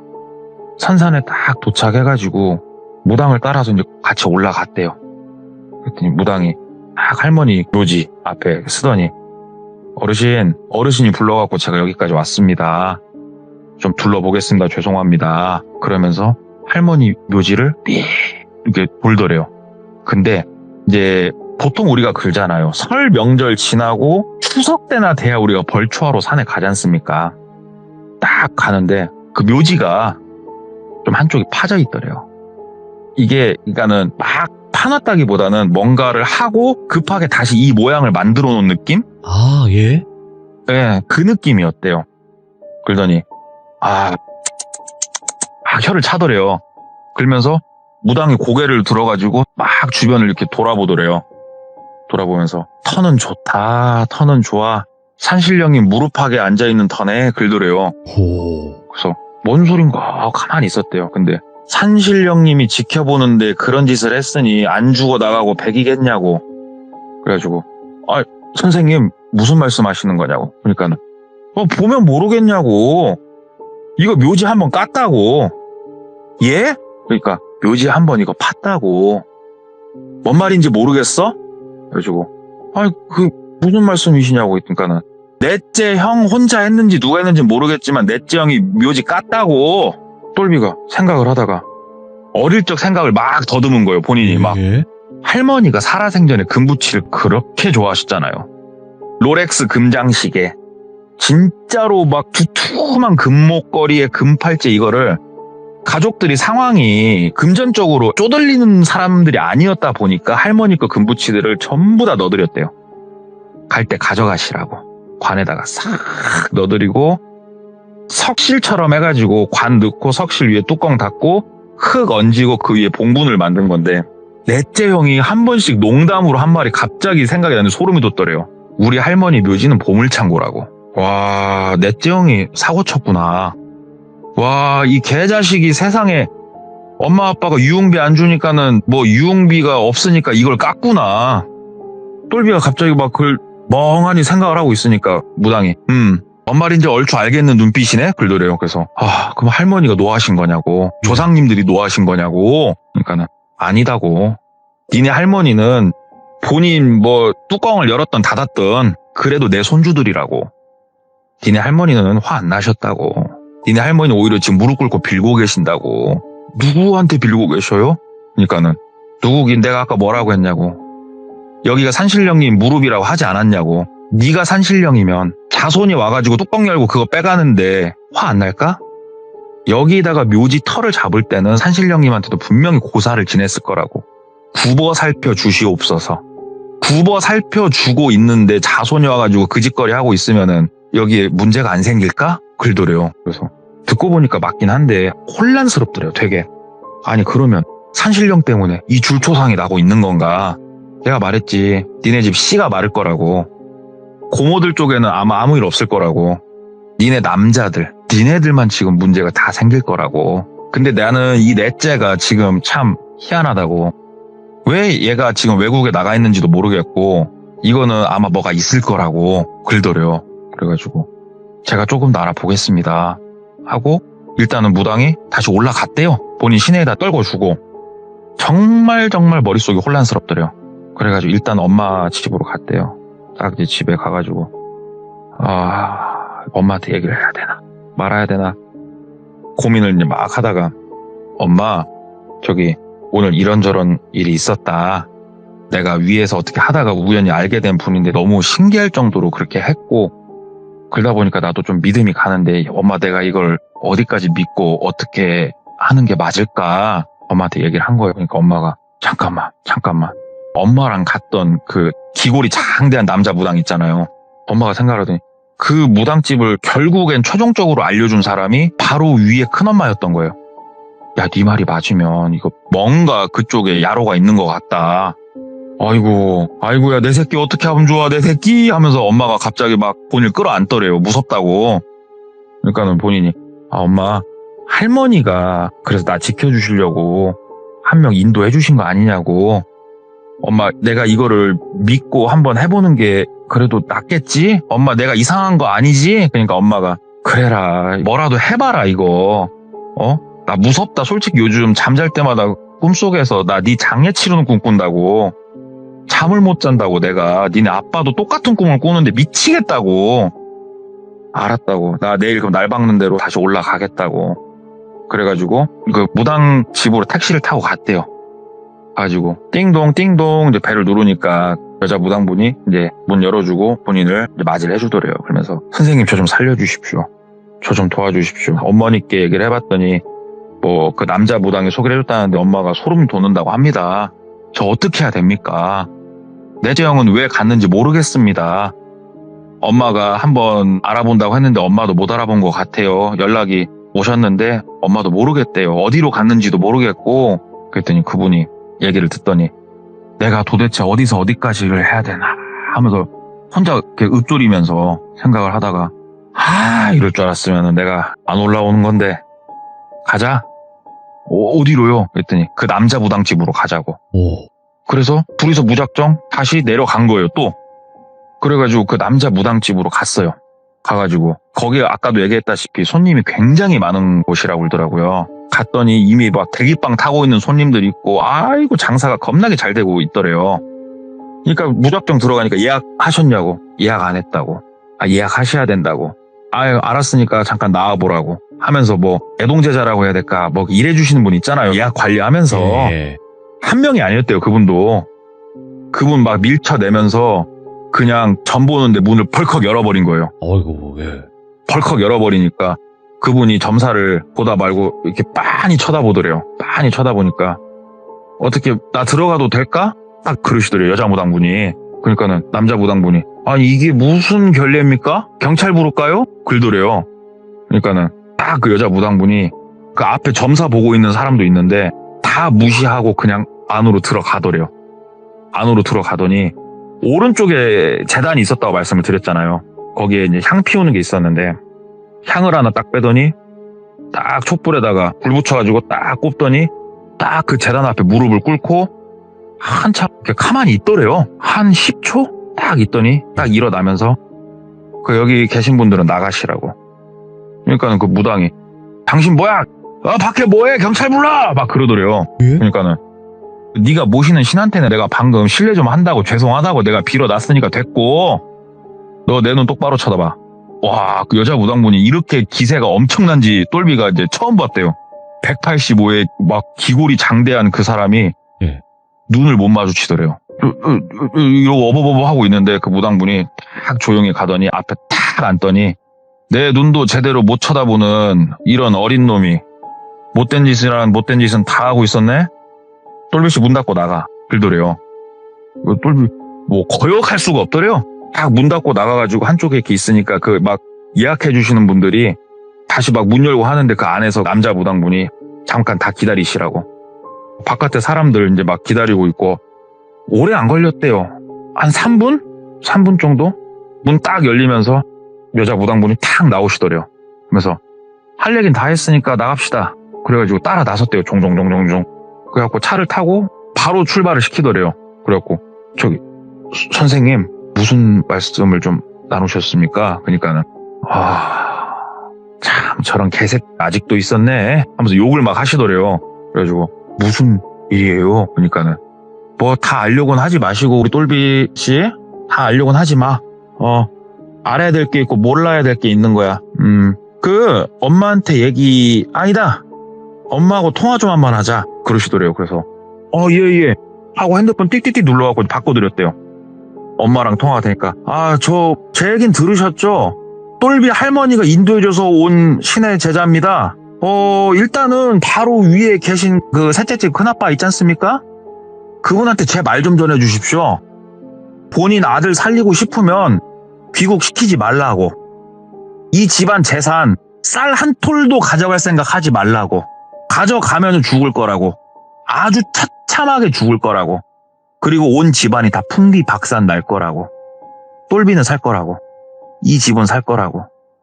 그쪽에서 끝날 거고, 알지 않냐고. 당신 아들이 무슨 짓을 하고 있었는지. 알았으면은 뒤에서 이상한 짓 하지 말고 멈출 줄 알으라고 전하라고. 그러니까 똘비 엄마가 아이고 선생님 그게 무슨 말씀이시냐고. 얼굴 좀 뵙고 말씀 좀 나누자고. 그러니까는 그럴 건 아닌 것 같다고. 이미 너무 많은 걸 내가 저질러 놨다고. 부탁이 있어서 했지만 일단 끊는다고. 끊더래요. 똘비도 막 이러고 앉아가지고 이거 뭐 말을 못하겠대. 아무 말도 물어본다 알려줄 것 같지도 않고. 그래서 똘비가 이런 건 물어봤대요. 선생님, 할머니가 아무리 말씀하셨어도 이렇게 도와주셔서 너무 감사합니다. 이렇게까지 도와주신 이유가 뭐냐고. 그러니까 딱 그분이 말씀하시더래요. 예. 똘비 어머니도 몰랐고 똘비 아버지도 몰랐고 자식들도 대부분 몰랐지만 똘비 할머니가 재산이 많다고 했잖아요. 자식들 모르게 정말 많은 돈을 기부를 하고 계셨어요. 아무도 모르게 특히 병들고 못 먹고 없어서 공부를 못하는 어린 아이들에게 엄청나게 베풀었대요. 진짜 엄청나게. 살아생전에 이런 선행을 엄청나게 쌓으신 분들은 본인이 느껴진대요. 말을 거역할 수가 없대요. 그래서 이 할머니 분이 본인한테 와서 말씀을 하시는데 거역할 수가 없었대요. 이 할머니가 살아생전에 한 선행으로 네가 사는 줄만 알아라. 내가 모든 거를 다 얘기할 수는 없다. 얘기해서도 안 되고 여기까지인 것 같다. 나머지는 니들 인간의 힘으로 처리를 해라. 그래가지고 똘비를 이제 고향 시냇바닥 한쪽에다 떨궈주고 이제 본인은 갈 길 가시더래요. 똘비는 다시 택시를 주워 타고 엄마 집으로 놀러 갔죠. 엄마 방금 이거 어떻게 되는 거냐고. 그러니까 엄마가 기다려보라고. 니네 아버지 지금 큰아빠네 집으로 그 야구바티 들고 갔다고. 아버지 눈깔 돌았다고. 왜? 일단 가서 정중히 물어봐야지. 그러니까는 니네 아빠도 뭔가 생각이 있으니까 그러시겠지. 일단 기다려봐라. 그러니까는 한참 기다렸대요. 1시간이 지나고 2시간이 지나고 한참 시간이 지나니까 아버지가 술이 좀 취해서 들어오시더래요. 그래서 아빠 막 하니까는 아빠가 저런 새 형이라고 개색 하면서 막 아버지가 뭐 목 놓아 우시더래요. 말씀 좀 해주시라고. 그러니까 아버지가 똘비 넌 방에 들어가 있으라고 엄마랑 게 말씀을 나누시더래요. 내가 애도 아니고 진짜 나한테도 얘기 좀 해주지. 근데 아무리 막 귀를 대고 들어봐도 소리가 안 들려고 다음날 엄마한테 이제 막 닥달을 해봤더니 내용인즉슨 아버지가 가가지고 진짜로 반 죽일 것처럼 아주 뒤집어 놓은 건 맞더만요. 그 집에 큰아빠는 일단 안 계셨고 큰엄마가 계셨는데 진짜 죽일 듯이 큰엄마를 아버지가 막 반 눈이 돌아가지고 그랬대요. 근데 아버지가 말씀하시기에 본인이 왜 갑자기 그랬는지 모르겠다고. 근데 내가 너무 흥분을 해가지고 진짜 내가 형수를 진짜 죽일 수 있겠다는 이런 느낌을 막 받으면서 이러는데 나 우리 엄마 살레음이 났다고. 우리 엄마가 똘비한테 할머니죠. 할머니 어릴 적에 우리 엄마 살냄새가 났다고 나한테서. 아마 우리 엄마가 나한테 들어왔던 것 같다고. 근데 그러지 않고 나도 이해가 안 되는데 내가 그렇게 했더니 세상에 큰엄마 무릎을 꿇고 빌었다는 거예요. 막 싹싹 빌면서. 예. 내 아들이 돈이 필요하니까 지가 가가지고 그 짓거리를 했다고. 근데 나도 몰랐다고 그 짓거리 한지를. 첫째가 죽고 둘째가 저렇게 깨어나지도 못하고 둘째까지 보고 나니까 이놈이 어느 날부터인가 잠도 못 자고 그래가지고 병원 데리고 다니고 했더니 사실은 엄마 하면서 얘기를 해서 너무 무서워가지고 점집에 간 거라고. 그랬더니 그 점집이 그 남자 무당네 집이었던 거예요. 예. 그 남자 무당이 엄청나게 큰 돈을 받았더만요. 엄청나게 큰 돈을 받고 네 아들 살리고 싶으면 나머지 자손을 다 보내는 수밖에 없다. 그러면서 여러 가지 약간은 뭐 양밥 같은 비방들을 좀 알려주면서 네 아들 살리고 싶으면 일단은 한국을 떠 있어라. 이 땅에 있으면 안 된다. 그래가지고 일본에 가 있었다고 그러더라고요. 그래가지고 아버지가 다 전했대요. 어머니가 부탁해서 오신 무당분인데 이건 네가 믿거나 말거나다. 네 아들 한국 땅 밟으면 안 된다. 그냥 일본에서 죽든 아니면 일본에서 뭐 시민권이 됐건 영주권이 됐건 뭐 취득을 하든 불법 체류자로 살건 한국 땅은 들어오면 안 된다. 아. 그리고 우리 어머니가 남기신 재산 단 10원도 네 자식이 갖고 가선 안 된다. 그랬다간 니네 가족은 다 죽을 줄만 알아라. 자신 있으면 마음대로 하든가. 딱 거기까지 다 전하고 그냥 그 집을 반쯤 때려 엎고 나왔대요, 아버지가. 그러니까 너무 마음이 안 좋으셨겠죠. 일단은 뭐 어느 정도 똘비가 머릿속에서 퍼즐들이 이제 다 맞춰졌잖아요, 상황들이. 예. 그 여자 무당 선생님한테 마지막으로 전화를 했대요. 선생님, 이래저래 해가지고 상황이 이렇게 다 처리가 됐습니다. 그러면 저는 괜찮은 건가요? 이제는 저는 그냥 일상으로 돌아가면 되는 겁니까? 그러니까는 참 불쌍한 네 첫째, 둘째, 셋째가 벌을 받았고 예. 원래는 다 죽어야 될 놈들이 니네 할머니가 무릎 꿇고 싹싹 빌어가지고 그나마 너 살렸고 네 동생 살렸고 넷째까지는 살렸다. 넷째가 참 뭐든 지금 이 원흉의 중심에 있다만 그 녀석은 여기에 발 들이는 순간 끝난다고 보면 되는 거고 예. 너도 잘 끝났으니까 그냥 네가 생각하는 정말 맛있게 생긴 과일 하나 사들고 할머니 산소 가가지고 인사하고 또 그 산신님한테도 감사하다고 큰절 올리고 네 일상으로 돌아가라. 그래가지고 시키는 대로 하고 뭐 멀쩡하게 잘 지냈대요. 그 이후로 이제 셋째 큰아빠 그쪽 집이 욕심이 많으니까 이제 그런 짓을 했을 거 아니냐고요. 사람이 내 자식만 생각하는. 근데 정말 신기하게도 그 바로 위에 형 한국 땅을 밟았는지 어쩐지는 모르겠지만 죽었고 그리고 셋째 큰아빠하고 셋째 큰엄마가 진짜로 병원에서도 원인을 밝힐 수 없는 시름시름 앓다 죽었대요. 예. 병원에서 이유를 모르겠는데 시름시름 앓다가 그 집은 아무튼 다 죽어 나갔다고 그러더라고요. 그래가지고 진짜로 본인의 친할머니인데도 불구하고 그렇게 금부치에 눈이 멀어가지고 묘지를 까고 그런 짓을 해가지고 줄초상이 나는데 그래움에도 불구하고 내 자식이라고 붙들고 살려주신 할머니 이야기. 아. 네. 그래가지고 조금 이게 제 전공이 아니잖아요 지금. 어쩌다가 여기까지 전공을 살리셨는지는 모르겠지만 이것도 전공 집어넣으셔도 돼요. 말하면서도 와. 이게 사실 이게 지금 말이 안 되긴 하는데 들은 게 있으니까. 근데 이 얘기를 제가 왜 처음에 돌비는데 키워드를 보내드렸었잖아요. 네. 제가 이제 보내드린 게 이게 뭐 주목을 끌고 그러려고 했던 게 아니고요. 네.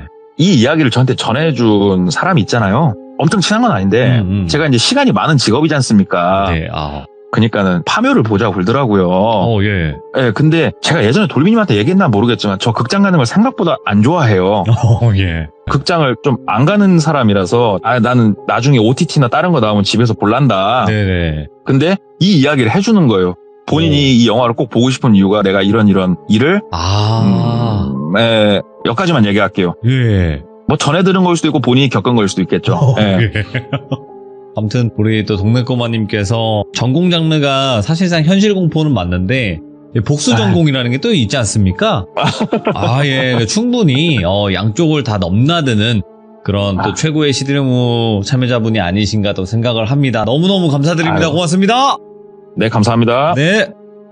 자, 그냥 동네꼬마님은 다 섭렵을 하시려고 하시네요. 그냥 원래 전공이 현실 공포인데 이제 복수 전공으로 귀신까지 아예 그냥 싹 다 잡아 드시려고 하는 것 같습니다. 네, 그래서 동네꼬마님은 뭐 어떤 분이 그러시더라고요. 그냥 뭐 집에서 밥 먹은 얘기해도 재밌을 것 같다고. 그런 분이기 때문에 어떤 이야기를 해도 정말로 또 무섭고 재밌게 전달을 잘 해주시지 않나 이렇게 생각을 합니다. 그리고 다시 한번 말씀드리지만 파묘 다들 보셨다고 하는데 저도 보고 싶네요. 네, 보는 그날까지 저는 방송하도록 하겠습니다. 감사합니다.